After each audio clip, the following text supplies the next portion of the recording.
Hey guys, it's Nick here, and I know I don't usually review consoles, but I think we gotta do it more after seeing Domi San's videos. He seems to, it kind of got me into doing it more. So here's my hand. I hope you're okay with seeing it throughout the whole video. Today I'm going to be reviewing the Nintendo Game Boy. It was released in Japan in April 21st, 1989. North America, or the US, in August 1989, and in Europe, September 28th, 1990. So, I actually did originally get this complete in box for only $10, but when we were moving, my sister and her friend decided to start rummaging through shit in my room, and they obliterated the box and everything for my Game Boy. The thing that's usually supposed to go around here, the thing like the little cover here, it came off, I guess just from age or whatever, but, people also refer to this thing as the brick, because not only is it heavy, but it looks like one too. Why there's purple buttons is way beyond me, or if you're Inspector Gadget, they're buttons. I'm sorry. But anyways, let's take a look at this thing. As far as I know, the Game Boy was programmed using a modified Z80 engine, or Z80 processor, which the Sega Master System used the Z80. And which was an assembly language, and back then you didn't have a lot to work with. NES used 6502 assembly language, so yeah, there wasn't a lot to work with, so you had to find different ways to do things, or you had to find like specific ways of doing things. While in programming languages today, mostly C++, you could do whatever the fuck you want in several different ways. So it's pretty much like a minimized NES controller. In fact, I wouldn't be surprised if someone made an NES controller out of it. It's the same thing. You got, the D-pad, selected start, and A and B. So that makes a total of, well, let's do the math. 4, 6, 8. So 8 buttons. So, of course, the Game Boy, let's take a look at its cartridges. It took two kinds of cartridges. It took either the regular gray ones, or it would take these black ones. Now, what these were games that not only worked with the Game Boy, but they would also work with the Game Boy Color and be actually in color. So these were pretty cool games. I guess one of the notable games that used this is Tetris DX, or some people may call it Tetris Deluxe. This is a game I picked up recently, so I guess you'll be able to see a little bit of it. And here's the back, if you're curious. Now, let's see what's in this baby. I mean, back then, these things were battery hogs. And in this case, the Game Boy uses, if I can get this thing out, 4 AA batteries. Would you look at that? I mean, this thing's a behemoth. But these 4 batteries are worth it, because they will not waste your time. Or, these batteries made the Game Boy last forever. I'm not even joking. I've had this thing on for like 4 hours straight, and it's never gone off on me. So, I mean, the batteries alone are just kick ass. I mean, they will not disappoint. So the batteries are worth it.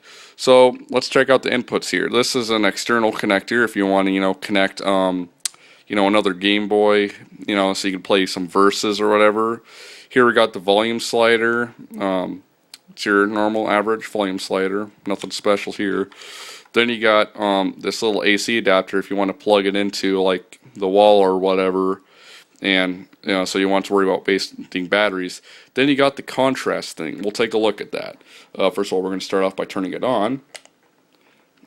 And we got our... Now, you can't really see that. Let's change that. So, I'm going to change the contrast a little bit here. And of course, it's a black bar since there's nothing in it. Or, that might happen sometimes when you put a dirty cartridge in. So, let's try this baby out. Let's actually put a game in here. I'm going to try Castellian, actually. I'm still looking for the NES version. Anyways, because it's got music from David Whittaker, who is, you may know from composing the Amiga game Shadow of the Beast. So let's see if this works. Yep, here we go.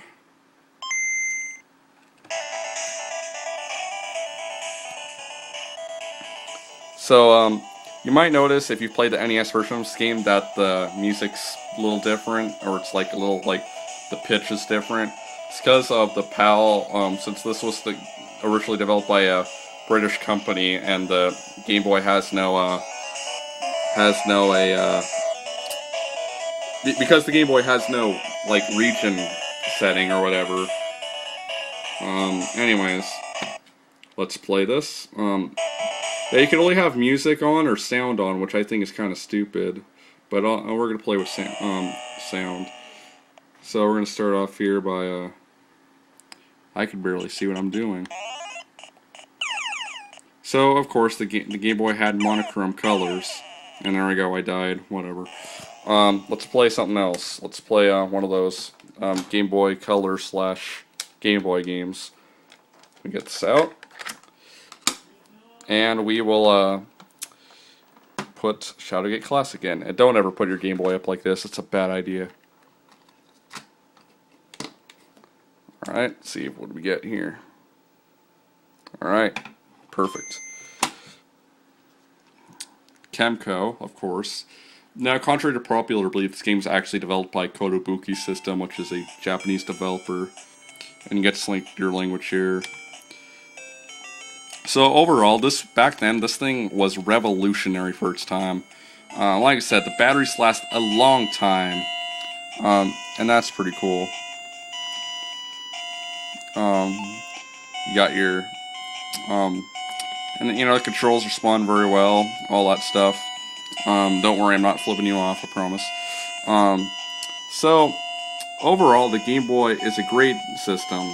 Now, while a lot of game stores try to rip you off by selling these things at high-ass prices, like I said, I found one in the box, complete in box, for only $10. And I found these at thrift stores for like $5. But if you're going to get one of these, get them at a thrift store, because they will sell them cheap. Like I said, like $5, maybe not even that. While game stores will try charging you like $20 for one of these, and that is not worth it, because the screen will eventually go out, and yeah, so, and especially when like stuff like this comes off, I mean, you know, it's not worth $20. It's a great console, and if you ever see one of these, if you're a retro gamer and you see one of these, you don't have one yet, you have to buy one of these. I also had a red one, and I do still have it, but it stopped, like the screen stopped working, so, I haven't, or it's not that it stopped working, but there was like this, like some of like the liquid crystals or whatever, like spilled or something, so I can't really play on it anymore. And I did see another red Game Boy, but at the time my other red Game Boy that I owned was currently functioning perfectly, so I didn't worry about it. But anyways, so yeah, the Game Boy did come in different colors. Like I know there's a black one, but and I've seen it before. I just never picked it up. And I know there's other colors too, but the white was the main color, and black was, you know, the other was the secondary main color, and then red, you know, there's red, and I think there's like also like different like green ones and stuff. And I believe there's even a see-through version of this one, not just the Game Boy Color. And now I would review the Game Boy Color, but I sold mine long ago when we got a Game Boy Advance. And if you guys are wondering, it's teal. Actually, I do still have the original box and documentation for the Game Boy that I got, but all I remember was playing at home, coming from home from Chuck E. Cheese's. But you know, I don't know, weird memories, right? So maybe I think I'm going to review the Game Boy Advance SP next, so stay tuned for that. So thank you guys so much for watching. Hope you guys are having a good one, and I will see you guys later. So peace out.